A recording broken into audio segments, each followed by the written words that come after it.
Panik atak və panik pozuntu. Panik atak və panik pozuntu əslində psixiatrik olaraq ayrı-ayrı bir terminlərdir. Gəlin ilk növbədə bunlara aydınlıq gətirək. Panik atak nədir? Panik atak əslində hər birimizin yaşadığımız həyat boyunca illər ərzində bir və yaxud bir neçə dəfə müşahidə olunan və hər hansısa bir müəyyən vacib situasiya ilə əlaqədar olaraq başlayan, yalnız həmin situasiyanı əhatə edən, situasiya bitdikdən sonra sönən və müvəqqəti xarakter daşıyan, qısa müddət davam edən bir həyəcan həmləsidir, bir həyəcan tutmasıdır. Panik atak zamanı müşahidə olunan həyəcan həmlələri və həyəcan tutmaları panik pozuntu xəstəliyindən başqa bir sıra somatik və psixiatrik xəstəliklərin klinik gedişatında görülən bir simptomdur, bir əlamətdir. Ümumiyyətlə, psixiatrik xəstəliklər, psixiatrik pozuntular dedikdə iki böyük qrupa ayrılır. Birinci qrupa nevrotik xəstəliklər, yəni nevrotik pozuntular, ikinci qrupa isə psixotik xəstəliklər, yəni psixotik pozuntular və yaxud da ki buna ruhi xəstəliklər deyilir. Panik atak zamanı müşahidə olunan həyəcan tutmaları və həyəcan həmlələri tək panik pozuntu xəstəliyinin daxilində deyil, eləcə də nevrotik pozuntulardan həyəcan təşviş pozuntusu, yəni anksiyetenin alt qruplarında generalizə edilmiş həyəcan pozuntusu, sosial fobiya, kəskin stres pozuntusu, eləcə də obsessiv-kompulsiv pozuntu, köhnə nomenklaturada buna sarışan hallar nevrozu deyilirdi. Cəmiyyət arasında isə takıntı xəstəliyi, vasvasalıq və yaxud da ki sofluq deyə adlandırılır.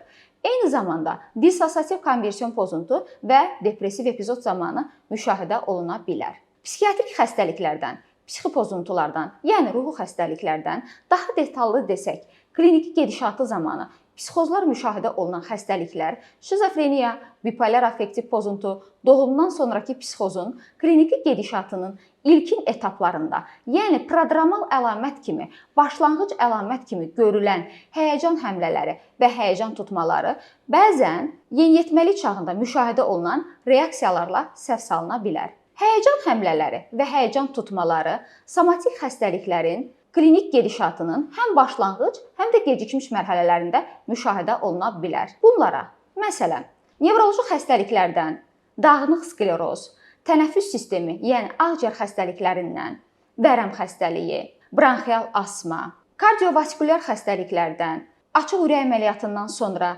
stent qoyulduqdan sonra, miokard infarktından sonra və yaxud da ki, kardioloqların kardionevroz, ürək nevrozu, ürəyin irritabl sindromu kimi adlandırdığı nevrotik pozuntularda, həmçinin gastroenteroloji xəstəliklərdən qastroptoz, mədə xorası, eyni zamanda terapevt və gastroenteroloqların qıcıqlanmış bağırsaq sindromu, mədə nevrozu, mədəni irritabl sindromu kimi adlandırdığı nevrotik pozuntularda, həmçinin endokrinoloji xəstəliklərdən ZOB deyə adlandırdığımız qalxanabənzər vəzin funksiyasının artması zamanı, bir sıra onkoloji xəstəliklər zamanı müşahidə oluna bilər.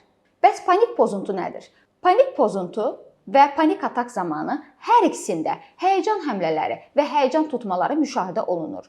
Bəs görəsən, panik pozuntu zamanı müşahidə olunan həyəcan tutmaları və həyəcan həmlələrinin panik atak zamanı müşahidə olunan həyəcan tutmaları və həyəcan həmlələrindən fərqi nədir? Bunu kağız üzərində qeyd etdiyim diaqramdakı kimi ifadə etmək istəyərdim. Panik pozuntu zamanı müşahidə olunan həyəcan həmlələri və həyəcan tutmaları arasında interval, müddət daha qısa olur, daha sıx tezliklə müşahidə olunur, daha şiddətli olur və yüksək intensivliklə davam edir. Və eyni zamanda panik pozuntu zamanı müşahidə olunan bu həyəcan tutmaları və həyəcan həmlələri dərinləşdikcə insanın rutin həyatını pozar, həyat keyfiyyətini aşağı salar, funksionallığını azaldar, əmək qabiliyyətini aşağı salar, iş qabiliyyətini aşağı salar. Panik pozuntu qeyd etdiyim kimi bir xəstəlikdir. Xəstəliklərin beynəlxalq təsnifatı və DSM üzrə sırf psixiatrik bir pozuntudur. Nevrotik xəstəliklər qrupuna daxildir və həyəcan təşviş pozuntusunun, yəni anksiyetenin alt qrupudur. Həyəcan təşviş pozuntusu, anksiyete və panik pozuntu, Panik atak zamanı hər ikisində həyəcan həmlələri və həyəcan tutmaları müşahidə olunur. Bəs görəsən, həyəcan təşviş pozuntusu, yəni anksiyete zamanı müşahidə olunan həyəcan tutmalarının, həyəcan həmlələrinin panik atak və yaxud da ki, panik pozuntu zamanı müşahidə olunan həyəcan həmlələri və həyəcan tutmalarından fərqi nədir? Bunları 3 qrupa ayırmaqla izah edərdim. Birinci, bu zaman müşahidə olunan həyəcan həmlələri və həyəcan tutmalarının xarakteri. İkincisi, müşahidə olunan qorxular, üçüncüsü isə baş vermə səbəbləri. Birincisi, həyəcan tutmaları və həyəcan həmlələrinin xarakteri, yəni tutmanın xarakteri. Panik atak və panik pozuntu zamanı müşahidə olunan həyəcan həmlələri və həyəcan tutmaları adından da məlum olduğu kimi atak formasında anidən başlayar, qəfildən başlayar, birdən-birə başlayar, kəskin başlayar, tutmavari xarakter daşıyar, epizodik xarakter daşıyar. Bu zaman müşahidə olunan həyəcan həmlələri və həyəcan tutmaları kağız üzərində qeyd etdiyim xətti diaqramdakı kimi bu zaman panik atak, panik pozuntu zamanı müşahidə olunan həyəcan həmlələri yüksək şiddətli klinik əlamətlərlə başlayar. Getdikcə bu əlamətlər şiddətlənər, 5-10 dəqiqə ərzində pik səviyyəyə çatar. Daha sonra bu klinik əlamətlər 30-40-50 dəqiqəyə qədər, bəzən isə 2 saata qədər davam edər. Daha sonra bu klinik əlamətlər getdikcə yavaşlayaraq azalar və sönər. Şəxs, pasiyent sanki bir dəhşət yaşamış olar. Həyəcan təşviş pozuntusu, yəni anksiyetedə müşahidə olunan həyəcan həmlələri və həyəcan tutmaları klinik olaraq bunlar daha aşağı, daha enik, daha yüngül, daha zəif simptomatika ilə başlayar. Gün, həftə, ay ərzində şəxsi davamlı olaraq müşahidə edər. İkincisi, qorxulara nəzər yetirək. Panik atak və panik pozuntu zamanı müşahidə olunan qorxular şəxsin özü ilə bağlıdır.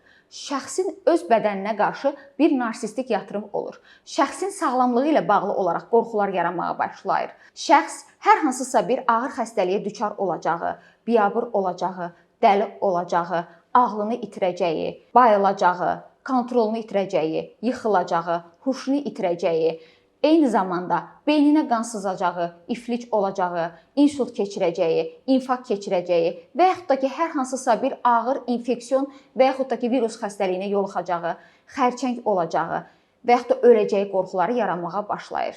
Həyəcan təşviş pozuntusunda, yəni anksiyete zamanı müşahidə olunan qorxular bu şəxsin özü ilə bağlı deyil, digər şəxslərlə bağlıdır. Ailə üzvləri, yaxın qohumları, xüsusilə övladının başına hər hansısa bir təhlükə olmadan pis bir, bədbəxt bir hadisə gələcəyi qorxuları yaranır. Şəxs daim olaraq hər bir hala qarşı neqativ düşünər. Qapı döyülərkən, bayırdan səs gələrkən, telefonun zəngi çalarkən belə hər hansısa bir bədbəxt xəbər veriləcəyi qorxusu yaşayır. Üçüncüsü isə baş vermə səbəbləri. Panik atak və panik pozuntunun baş verməsi üçün hər hansısa bir obyekt və hadisənin olmaması da mümkündür. Həyəcan təşviş pozuntusunda, yəni anksiyete zamanı obyekt və hadisənin olması mümkündür. Ümumiyyətlə, obyekt və hadisə dedikdə biz burada stres faktorunu nəzərdə tuturuq. Həyəcan həmlələri və həyəcan tutmaları ümumiyyətlə patogenetik olaraq necə başlayır? İlk növbədə qeyd etmək istəyərdim ki, orqanizmdə baş verən bir sıra somatik xəstəliklərin və eyni zamanda psixiatrik xəstəliklərin baş verməsi üçün stres faktoru təkan rolunu oynayır.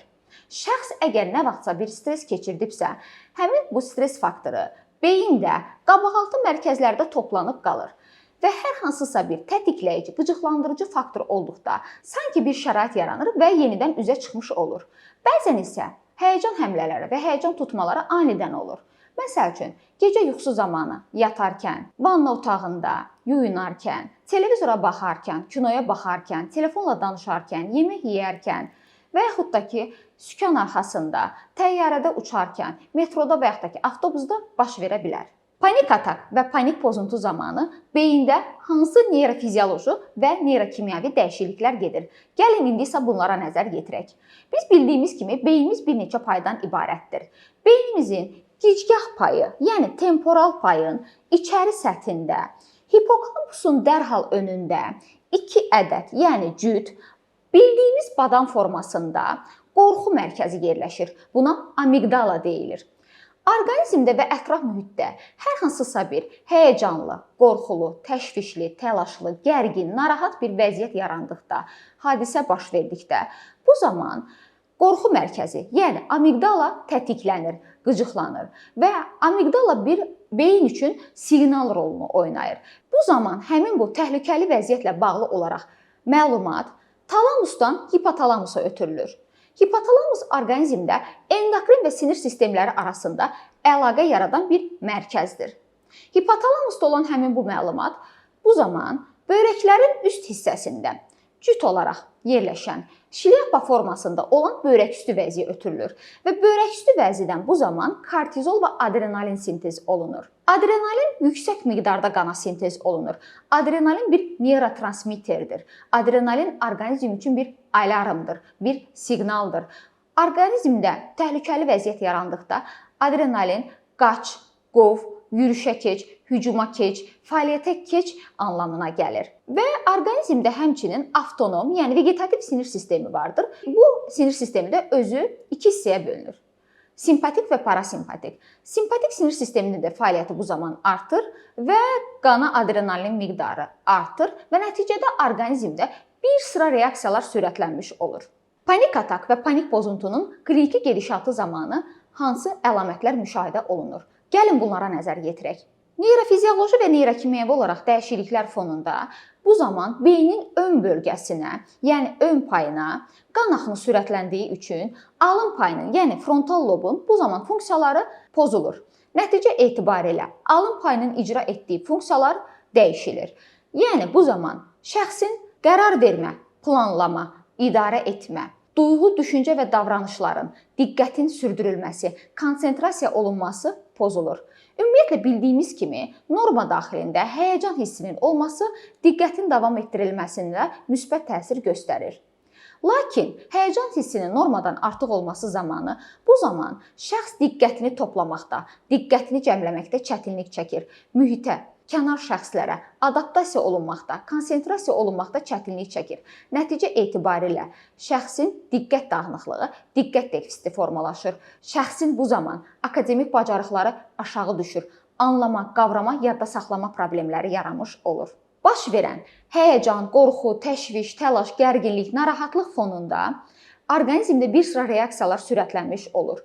Bu zaman bədəndə əsmə, tərləmə, titrəmə, tremor, eyni zamanda soyuma, üşütmə, temperaturanın qalxması, istilik basma, ətraflarda, yəni yuxarı və aşağı ətraflarda uyuşma, keymə, iynə batırma, qarışqa gəzmə kimi hissiyatlar yaranmağa başlayır. Həmçinin bu zaman üz ifadəsi dəyişir. Şəxsin alnı qırışır, vahiməli bir baxış alır.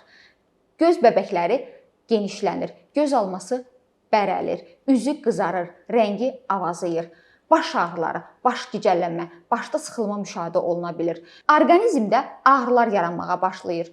Baş ağrıları, boyun ağrıları, bel ağrıları, eyni zamanda oynaq ağrıları yaranır. Bu ağrılar irradiasiya edir. Sanki fibromiyalgiya ağrılarını xatırladır.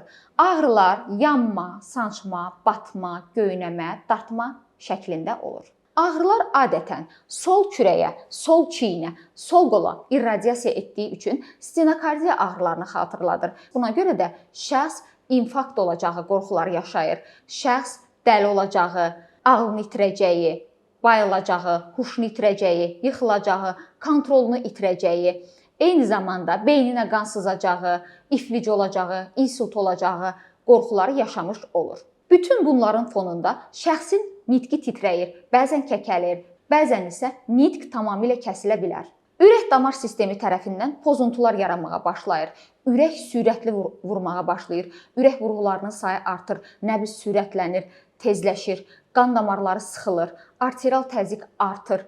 Bu zaman ürək nahiyədə sıxılma yaranır. Məhz buna görə də şəxs belə bir ifadələr işlədir. Doktor, sanki ürəyim bu dəqiqə ağzımdan çıxacaq və yaxud da belə bir ifadələr işlədirlər. Ürəyim doktor elə bil döyünmür, sanki ürəyim dayanıbdır. Tənəffüs sistemi tərəfindən tənəffüsün tezləşməsi, dərindən nəfəs alıb vermənin artması, şəxs dərindən nəfəs alıb verməyə başlayır.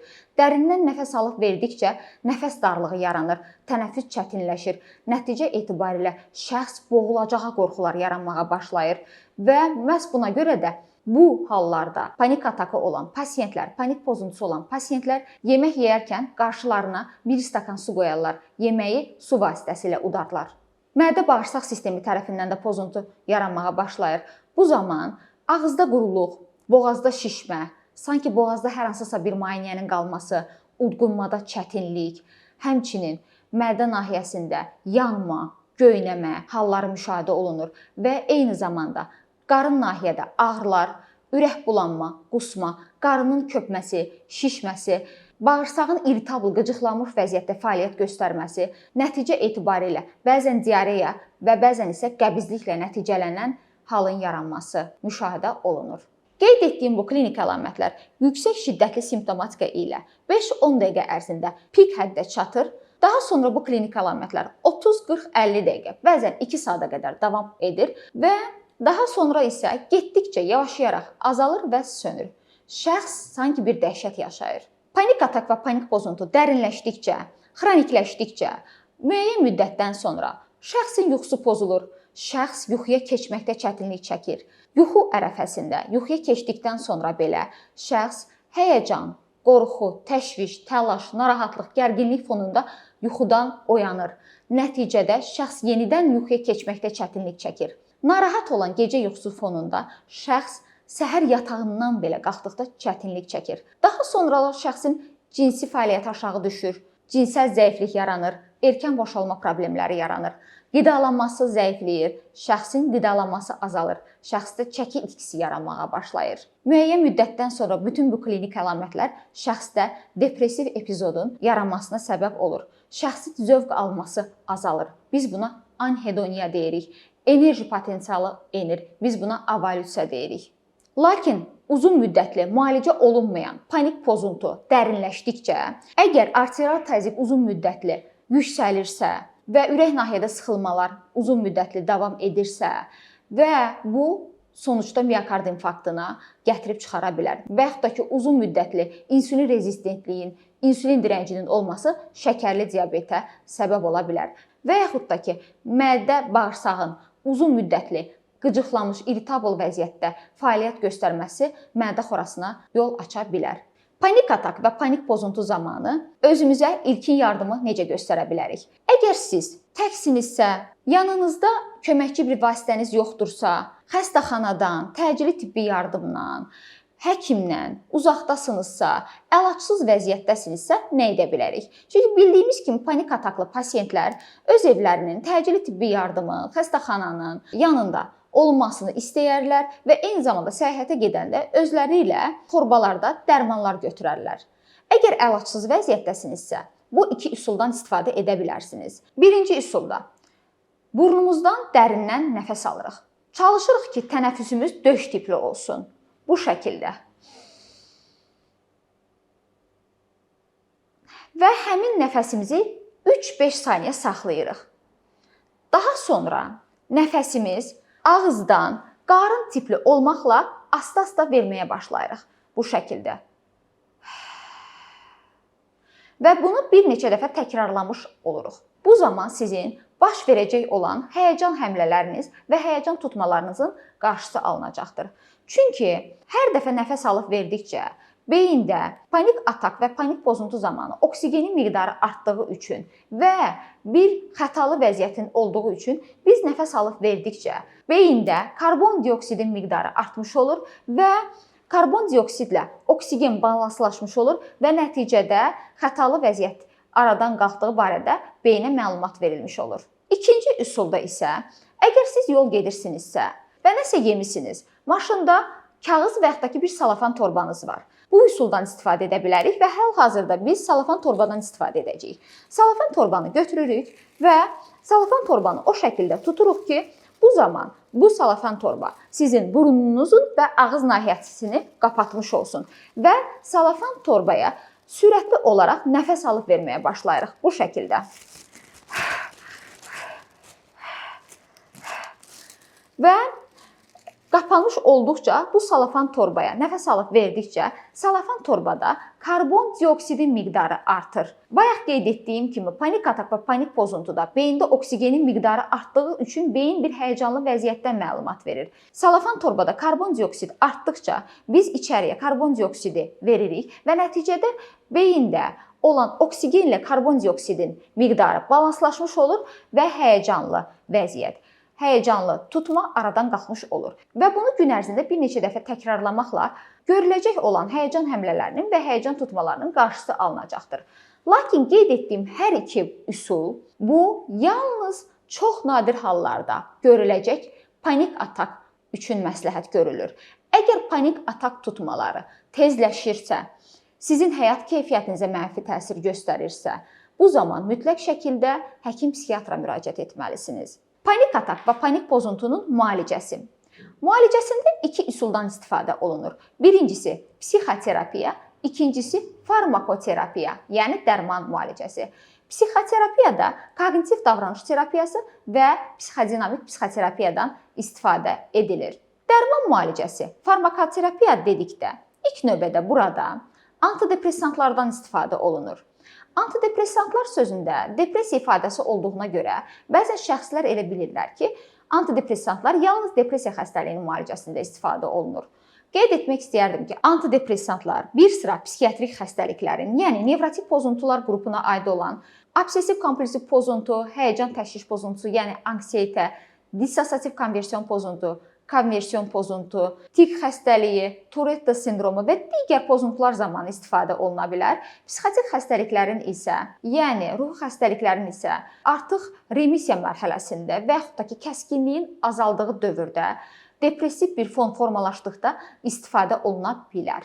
Yeni nəsil antidepressantlar 2 həftə üzərində təsir göstərdiyinə görə kliniki gedişatın daha tez effekt əldə olunması üçün, pasiyentin narahatlığını daha tez aradan qaldırmaq üçün trankvilizatorlardan, yəni anksiolitiklərdən, bir sözlə həyəcan təşviş əleyhinə olan dərman preparatlarından istifadə olunur. Düzdür, həyəcan təşviş əleyhinə olan dərman preparatları 2 həftədən 2 aya qədər tətbiq olunsa da, bəzən həkim nəzarəti altında uzun müddətdə təyin edilə bilər. Daha sonrakı etapda, əgər əhval-ruhiyyə pozuntusu artıbsa, şəxs özünə qapanıbsa, şəxsin beynində intihar düşüncələri varsa, yuxusu pozulubsa, bu zaman antipsixotiklərdən istifadə olunur. Digər qrup isə antipsixotiklərdən başqa antihistaminlər, antikonvulsantlar, beta-blokatorlar istifadə oluna bilər. Sizin psixiatr həkiminiz doktor Aytən Namazova.